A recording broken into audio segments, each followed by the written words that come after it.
6वी सातपुडा गटात आपल्या सगळ्यांचे हार्दिक स्वागत आहे। मी सातपुडा गटाचा वर्ग शिक्षक श्री राकेश विस्तुते सर व सोबत आपण बघत आहोत सातपुडा गटातील 49 वर्गातील विद्यार्थी सुंदर चविष्ट आणि मजेदार बनणार आहे ती भेळ बनवणार आहेत। या भेळसाठी भेळ बनवण्यापूर्वी आज काय प्रयोजन आहे भेळ बनवण्याचं याचं थोडक्यात प्रास्ताविक मी आपल्याला सांगतो।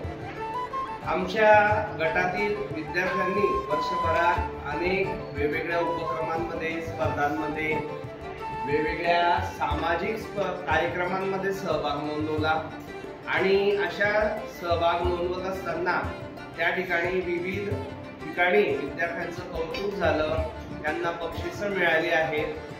त्याचा एक आनंद कुठेतरी एकत्रित येऊन साजरा व्हावा यासाठीचा आज ही आमच्या सातपुडा वर्गाची भेळ काढली। यामध्ये विद्यार्थ्यांना मिळालेलं यश आणि कौतुक तो आनंद उत्सव आम्ही एकत्र येऊन भेळ बनवून खाऊन साजरा करणार आहोत आणि आजचा दिवस एन्जॉय करणार आहोत। आपण बघत आहात भेळ करण्यासाठी लागणारं साहित्य टप किंवा एखादं मोठं भांड, त्याचबरोबर कच्चं तेल, लाल मिरची पावडर, टोमॅटो सॉस, त्याच्यानंतर इडली चिंचेची चटणी, कांदा, कैरी, टोमॅटो, त्याचबरोबर मुरमुरे, मुरमुऱ्यांशिवाय भेळ होणारच नाही, प्रश्नच नाही।